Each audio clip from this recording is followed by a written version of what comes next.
ഉയരവാഹനങ്ങൾക്ക് അപകടക്കരയായി Minalur കുറ്റ്യങ്കാവ് railway അടിപ്പാത പരിസരം. പ്രദേശത്തെ റോഡിൽ സുരക്ഷാ മുന്നറിയിപ്പുമായി റെയിൽവേ അധികൃതർ സ്ഥാപിച്ച ഇരുമ്പ് ക്രോസ് ബാർ തകർന്ന് മാസങ്ങൾ പിന്നിട്ടിട്ടും പുനഃസ്ഥാപിക്കാൻ നടപടിയില്ലാത്തതാണ് പ്രതിസന്ധിയാകുന്നത്. തൃശൂർ മുളങ്കുന്നത്തുകാവ് അത്താണി ഭാഗത്തുനിന്നും പാലക്കാട് ജില്ലയിലേക്ക് എളുപ്പമാർഗം കൂടിയാണ് ഈ പാത. പ്രതിദിനം നൂറുകണക്കിന് വാഹനങ്ങൾ കടന്നുപോകുന്ന അടിപ്പാതയിലൂടെ കണ്ടെയ്നർ ലോറി പോലുള്ള ഉയരവാഹനങ്ങൾക്ക് കടന്നുപോകാനാകില്ല. സുരക്ഷാ മുന്നറിയിപ്പുമായി ഇരുവശങ്ങളിലും ഭീമൻ ഇരുമ്പ് ക്രോസ് ബാറുകൾ സ്ഥാപിച്ചിരുന്നു. ഇവയിലൊന്നാണ് മാസങ്ങൾക്ക് മുൻപ് അജ്ഞാത വാഹനം ഇടിച്ചതിനെ തുടർന്ന് തകർന്നത്. ഗൂഗിൾ മാപ്പ് നോക്കി വരുന്ന നിരവധി ഉയരവാഹനങ്ങൾ അടിപ്പാതയ്ക്ക് സമീപത്തുനിന്നും തിരിച്ചു മടങ്ങുന്ന സ്ഥിതിയുണ്ട്. അശ്രദ്ധമായി വാഹനം ഓടിച്ചു വരുന്ന ഉയരവാഹനങ്ങൾ അടിപ്പാതയിൽ ഇടിച്ചു കയറി വലിയ അപകടത്തിന് വഴിവെച്ചേക്കുമെന്ന ആശങ്കയും നാട്ടുകാർ പങ്കുവയ്ക്കുന്നു.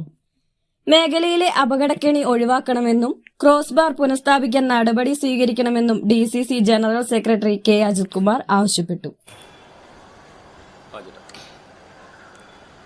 മിനാലൂർ പഴയ ഷൊർണൂർ സംസ്ഥാന പാതയുടെ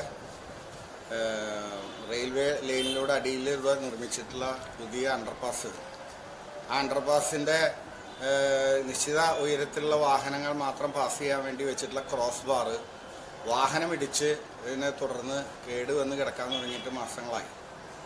ഇപ്പോൾ 2 ദിവസമായി അതിനേക്കാൾ ഉയരത്തിലുള്ള ലോറികൾ പലതും വന്ന് ഭാഗ്യത്തിനാണ് ആ റെയിൽവേ ലൈനിലേക്ക് ഇടിച്ച് കയറി പാലത്തിനും റെയിൽവേ ലൈനിനും കേടുവരാതെ രക്ഷപ്പെട്ടത്.